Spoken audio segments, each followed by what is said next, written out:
Premier League England boro Arsenal garaagarummaatti liigicha dursu bal'isuu Fulham waliin taphatam. Dilbata taphacima torbe kanaatti Manchester United dirmana Champions League Europa mirkaneeffachuuf Liverpool waliin morkata Samuel Jones.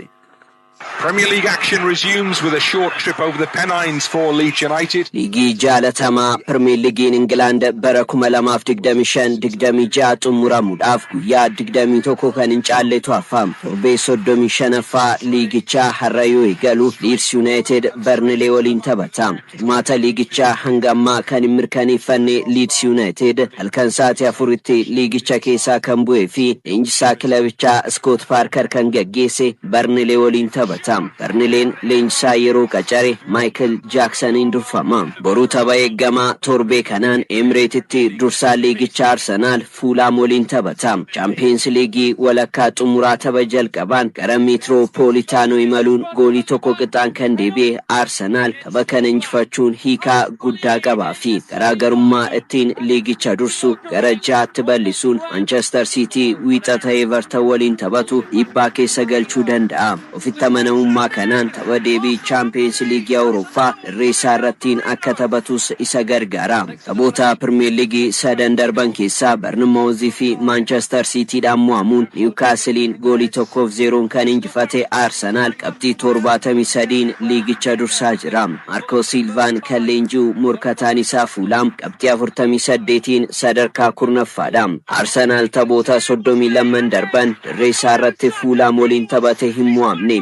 25 injifachuudhaan torbaan qixa ba'eera. Fulham taphoota 15 darban keessaa tokko qofaan Arsenal injifate. Kanaaf Arsenal tilmaama tapha kana injifachuu harka olaanaa 72.1 qaba jedha Optaan. Arsenal bara dorgommii kana Emiratetti taphoota 17 goolii 11 qofa keessummeesse. Fulham gama isaan taphoota liigichaa 6 darban keessaa 4 goolii galchuuf rakkateera. Eberechi Eze immoo taphataa Arsenal Londonitti yeroo gaarii dabarsaa jirudha. Goolii Premier League torba hundaa kan galche Londonitti. Oliver Giroud fi Tony Adams taanuun taphataa Arsenal Londonitti taphoota muraasaan goolii hedduu galchees ta'eera. Arsenal irraa Kai Havertz fi Julian Timber miidhamarraa deebuu danda'u. Fulham immoo Alex Iwobi miidhamaan booda argachuu danda'a. Taphni kun boru halkan sa'aatii 1 fi daqiiqaa 30tti eegala. Dursee sa'aatii 11tiin taphoonni 3 yoo taphataman Brentford West Ham, Newcastle Brighton, Wolves Sunderland waliin morkatam. And that one is right off the training grounds. He is the difference maker that Arsenal have been craving. Dilbata taphacima torbe kanaan sa'aatii 11 daqiiqaa 30tti Manchester United Liverpool keessummeessa. Garaagarummaa qabxii 3 ol caaluun sadarkaa sadaffaa fi arfaffaarra kan jiran Manchester United fi Liverpool bakka hirmaannaa Champions League Europa bara dhufuu mirkaneeffachuuf dhiyaataniiru. Taphoota lamaan darban kan injifate Manchester United sadarkaa 6ffaarra kan jiru Brightonin qabxii 11 caala. Kanaaf kana booda qabxii 2 argannaan Michael Carrick Manchester Unitedin gara Champions League itti deebisa. Bara darbe Old Trafford itti qabxii walitti qabate sadarkaa 14ffaarra kan isa teessisu Manchester United bara kana garuu kilaba sadaffaa dirreessaa irrattiin qabxii hedduu walitti qabatedha. Qabxii 36 taphoota torban darban keessaa 6 yoo injifatu Leeds Unitedin qofa mo'ame. Liverpoolis taphoota lamaan darbaniin Everton fi Crystal Palace injifachuun sadarkaa gaarii irratti argama. Akka hirmaannaa Champions League Europa argachuuf qabxii 5 qofa isa barbaachisa. Erga taphoota 5 jalqabaa injifannoon eegalee Liverpool taphoota 3 walitti aansee injifatee hin beeku. Taphataan sarara gidduu Manchester United Bruno Fernandes seenaa hojjechuudhaaf gara dirree seena. Goolii 20ffaaf haala mijeessuun Ricardo Terry, Daniel Horner fi Kevin De Bruyne qooddachuu yookaan immoo kubbaa 2 yoo mijeesse Ricardo kana kophaasaa dhuunfachuu danda'a. Lisandro Martinez adabbiin Matthias Delit miidhamaan tapha kanaan ala yoo ta'an Matthias Cunha fi Luke Shaw shakkiidha. Liverpool immoo sababa miidhamaan taphataa seenaa qabeessa kilabichaa ganna kana gaggeessan Mo Salah hin argatu. Alexander Isak immoo tapha Premier League 100ffaa taphachuuf gara dirree seena. Tapha biraatiin Aston Villaan Tottenham waliin taphata. Tottenham sadarkaa gadi keessa jiru dirqama Villa Parkitti Aston Villa injifachuu qaba. Bournemouth Crystal Palace waliin taphata. Wixata Manchester Cityn gara Merseyside imaluun Everton Everton waliin morkiin taasisu ni eegama. Chelsea immoo Nottingham Forest waliin taphata. And now Haaland, 2 goals.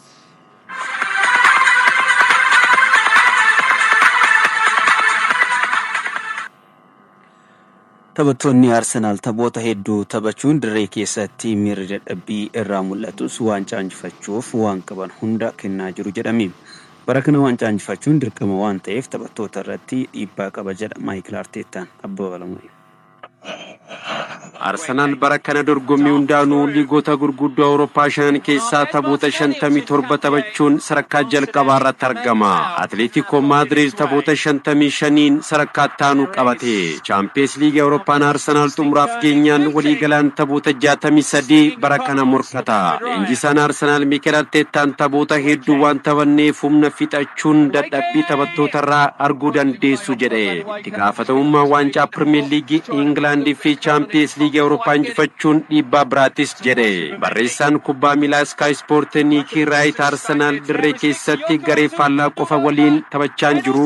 Sababa taphoota hedduun dadhabbii waliinis morkachaa jira jedhe. Taphichaan William Saliba, Gabriel Magalhaes fi Perin Kaapee miirri dadhabbii irratti mul'atus dheebuu waancaa injifachuuf gochaa turan olaanaadha jedhame. Boqonnaa deebii qaama dirree sadaffaa keessatti haala gaariin taphachuu eegalle kan jedhe Mikel Arteetaan carraa goolii humna irraa garuu sochii taphaan goolii galchuu hin dandeenye jedhe. Diego Simeone kan leenjuu Atletico Madrid dadhabbii taphattoota Arsenal irratti mul'atu boqonnaa deebii fayyadamuuf saffisa olaanaan taphachuu eegale. Arteetaan taphattoota 5 boqonnaa deebii jijjiiree gara dirreetti galchuun humna haaraan saffisa olaanaa Atletico Madrid dhaabuuf yaale. Eberichi Eze, Leandro Trossard, Bukayo Saka, Gabriel Jesus, Christian Mosquera erga gara dirree seenanii booda olaantummaa Atletico Madrid fudhatee ture gara Arsenalitti deebisaniiru. Diego Simeone waa'ee humna fixachuu taphattoota Arsenal wal qabatee tapha deebiin carraa guddaa qabdu gaafii jedhuuf lakki jechuun ilaalamee taphattoota 5 jijjiiramanii gara dirree seenan morkataan keenya filannoo taphattoota garee bal'aa qaba jechuun deebise. Champions League Awurooppaan taphoota 10 injifachuun 3 qixa bakuun osoo hin mo'amin imalaa kan jiruu fi Premier League England sababni dursuuf taphattoota hedduu waan qabuuf jedhe Diego Simeone. David Raya, Martin Zubimendi, Declan Rice daqiiqaa 4,000 ol Arsenaliif taphataniiru. Taphattoonni kunneen sadan taphattoota daqiiqaa hedduu kilabichaaf taphatanidha. Taphattoonni lammii Spain Raya fi Zubimendiin Premier League Englandiin taphoota 34 hunda Zaganarsiif taphataniiru. Rice sababa miidhamaan tapha tokko qofatu liigichaan jala darbe. Hoggansii fi deeggartoonni Arsenal xumura dorgommii kana leenjisaa Mikel Arteetaa fi taphattoota irraa dirqama waancaa barbaadu jedhameera.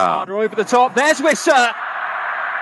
And there goes a huge chance for Newcastle United to equalise. That is a golden chance.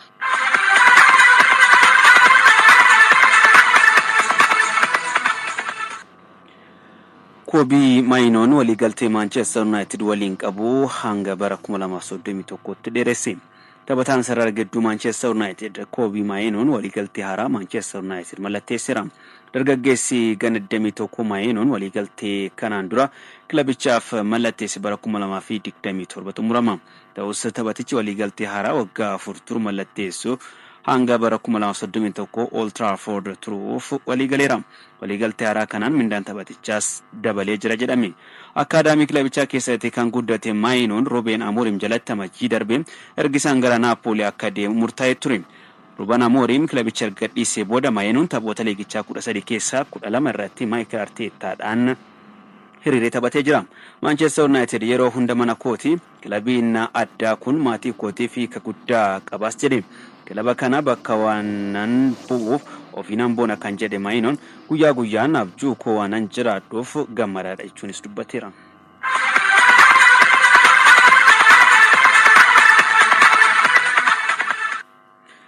Bruno Fernandes taphataa murteessaa Manchester United ta'us Cristiano Ronaldo waliin garaagarummaa guddaa qabu jedha xiinxalli Daily Mail baase. Manchester United keessatti waliin kan taphatan taphattoonni lamaan waan wal fakkeessus qabu jedha Shifarraa Jaamboo gabaasa dabalataa qindeesseera. Manchester United have their man, the latest big money acquisition charged with guiding the club back into the upper echelons. Ronaldo! How out of this world.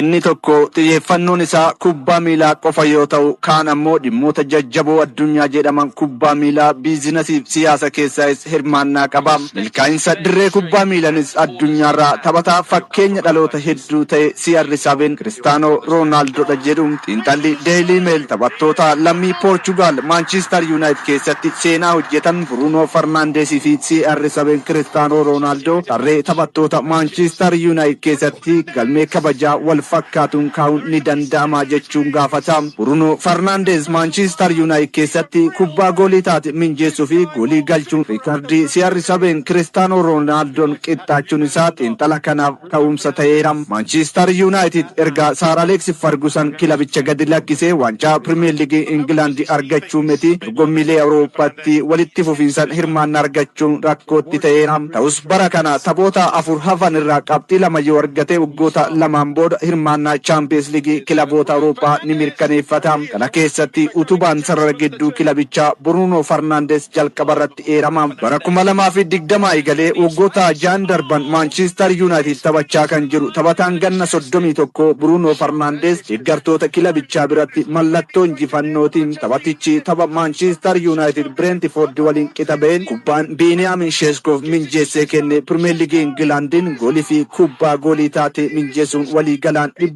140ffaa ta'uun galmaa'ee fi kun ammoo riikoordii kana dura CR7 Cristiano Ronaldoon marsaa lama Manchester United taphateen galmeesseen wal qixxa isa taasisa. Taphattoonni lamaan Manchester United keessatti taphoota 51 waliin taphataniiru. Garee biyyaalessaa Portugal keessattis taphoota 67 irratti waliin taphataniiru. Amma dubbii jabduun garuu taphattoonni lamaan Manchester United keessatti tarree kabajaa taphattoota Manchester United waan guddaa hojjetanii qixa galmaa'uu danda'u kan jedhu maaliin madaalama jedha xiinxalli Daily Mail baase. Cristiano Ronaldoon Manchester United taphoota 345 goolii 145 galchuudhaan kubbaa 57 mijjeessee kenneera. Waancaa Premier League England sadi Champions League kilaboota Awurooppaa dabalatee waancawwan garaagaraa 9 fudhateera. Ronaldoon Manchester United yeroo taphatus badhaasa Ballon d'Or taphataa milkeeffateedha. Hiriyaan biyya isaa amma Manchester United taphatu Bruno Fernandes ammoo dhuunfaadhaan Manchester United keessatti ga'umsa baay'eessa mul'isus akka Ronaldo waancaadhaan kan faayamee miti. Waancaa FA England fi League Cup qofa Manchester United waliin argate. Ammas umrii 41 kubbaa miilaa taphachaa kan jiru Cristiano Ronaldoon jireenya kubbaa miilaan goolii 970 galchuun taphataa gita hin qabne yoo ta'u liigota garaagaraa afur keessattis goolii 100 fi sanaa ol galchuudhaan taphataa jalqabaatiin Fernandes ammoo walii galaan goolii 217 qofa galche. Walii galaan ammoo kubbaa goolii taate 202 yoo mijjeessu Ronaldoon kubbaa goolii taate 307 mijjeessee kennuun isa caala. CR7 Cristiano Ronaldoon badhaasa Ballon d'Or yeroo 5 fudhachuun Messi yeroo 8 fudhate qofatu isa caala. Champions League kilaboota Awurooppaa yeroo 5 fudhateera. Waancaa La Liga Spain Serie A Liigii Portugal amma Saudi Arabiyaa keessatti goolii galchuun kan isaan gituun jiru. Kanaaf Ronaldo fi Fernandes Manchester United keessattis ta'ee walii galaan waliin madaaluun ulfaataa akka ta'e ragaan Daily Mail kun ni mul'isa. Taphattoonni lamaan dhimmoota dirree kubbaa miilaan alas waliin hin madaalanii. CR7 Cristiano Ronaldoon doolaara biiliyonotaan sochoosuun hoteelotaa fi riizoortiiwwan gurguddoo yoo hoogganu siyaasa addunyaa keessattis namoota dhiibbaa uuman jedhamuun himama. Fernandes baay'inaan hojii dirree kubbaa miilaa irratti xiyyeeffata jedhama. Kaapitaalli isaas paawundii miiliyoona 78 hin caalu. Kanas ta'u ga'umsa amma Manchester United keessatti mul'isaa jiruun Fernandes kana booda itti fufee waancaa Premier League Englandiif kan biroon kan dabaalamu yoo ta'e tarree CR7 Cristiano Ronaldoodhaa keessatti maqaa isaa Manchester United keessatti akka leellifamu gochuu danda'a kan jedhu ni eegama.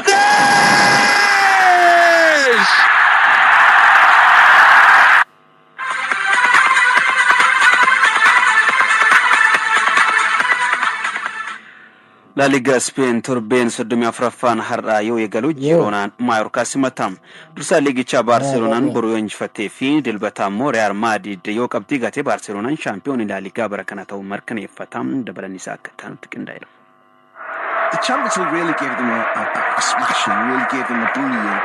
La Ligaan Spain torbeen 34ffaan tapharraa Gironaan Mallorca waliin taphatuun eegalam. Bara 2017 irraa eegalee garee abbootii qabeenyaa City Investment Groupin kan bitame Gironaan bara kana liigichaan qabxii 38 qofa qabatee sadarkaa 15ffaarra jira. Mallorca ammoo qabxii 35 sadarkaa 17ffaa qabateera. Gironaan qabxii 4 Mallorca ammoo qabxii 1 qofaan sadarkaa gadeerraa fagaatanii jiru. Difficult pitch, it's always a difficult stadium. The atmosphere is going to be very tough against. Boroo dursaa liigichaa Barcelonaan dirree isaatiin ala Osasuna waliin taphatam. Gareen Hansi Flick Barsaan taphicha injifatee fi dilbata ammoo Real Madrid qabxii hoggate taphni afur osoo isaafuu shaampiyoon La Ligaa bara kanaa ta'uu mirkaneeffata. Waliigaltee Hansi Flick waggaa lamaan hamma bara 2027 dheeressuuf kan waliigale Barcelonaan amma qabxii 11 Real Madrid caalee liigicha dursaa jira. Barana ga'umsa gaarii mul'isaa kan jiru Osasunaan taphoota dirree isaa irratti taphate 16 tapha tokkos mo'amuu dhabuun taphni kun akka Barcelonaatti cimu eegama. Taphattoonni Barcelona Rafinha, Marc Bernal fi Andres Christensen gara shaakalaatti deebi'anii jiru. Lamine Yamal hanga xumura barichaatti dirreetti hin deebi'u jedhame. Boruma gareen Diego Simeone Atletico Madrid dirreetti ala Valencia waliin taphata. Villarreal Levante Alaves Athletic waliin morkiin taasisan ni eegama. Dilbata Real Madrid dirreetti ala Espanyol waliin morkata. Gareen Alvaro Arbeloa bara kana waancaa malee xumuruufin dorgommii biyya keessaa dabalatee waancaa Champions League Awurooppaatiin ala kan ta'e Real Madrid barana waancaa malee baricha kan xumuroote seenaa garichaa keessatti reekoordii laafaa ta'uun galmaham. Egereen isaa garichaa irratti yaada kan kennan pirezidaantiin kilabichaa Florentino Perez badarbee kabaja kilabichaaf jecha aangoo koo fayyadamee leensaa garee kana madaalu ni qacala jechuun ni yaadatamam. Bara dorgommii dhufu Jose Mourinhoon filannoo jalqabaa Real Madrid akka teessimoo jira. Jurgen Klopp ammoo filannoo kilabichaa birooti. Baay'ina goolii galchuu liigichaa 24 dursaa kan jiru Kylian Mbappé sababa midhamaatiin tapha dilbataatiin ala ta'uun ibsameera. Wixata taphni Sevilla Real Sociedad simatu tapha cimaa eegamu biraatiin waggootaaf simboo La Liga Spain kan ta'e Sevillaan barana gara seegundaatti buuf dhiyaateera. Seenaa isaa keessatti Sevillaan yeroo tokko shaampiyoonii La Liga Spain ta'eera. Bara 2014 amma bara 2016tti Unai Emery leenjaa walitti aansee shaampiyoonii Liiga Awurooppaa ta'uun haatriikis hojjeteera. Waancaa UEFA yeroo lama fudhateera. Waancaa Copa del Rey Spain fi waancaa biyya keessaa hedduus garee mirkeesseedha. Egaa amma garee kanatu gara gadi bu'uuf ejibbaata morkataa jira. Sevillaan qabxii 34 sadarkaa gadii 18ffaarratti argama. Taphoota 5 isaaf injifachuu fi kilaboonni isaa wal jiran mo'amuu qofaatu liigicha keessa isa tursiisa. Kilabiin kun erga bara 2001 gara La Ligaatti deebi'ee gara seegundaa bu'ee hin beeku. Wixata sa'aatii 4tti kilaba sadarkaa 8ffaarra jiru Real Sociedad waliin morkata. Liigicha Barcelonaan qabxii 85 yoo dursu Real Madrid qabxii 74 ni taana. Villarreal fi Atletico Madrid sadarkaa 3ffaa fi 4ffaarra jiru. But only for a couple more seconds. Well, it was tense, it was nervy, and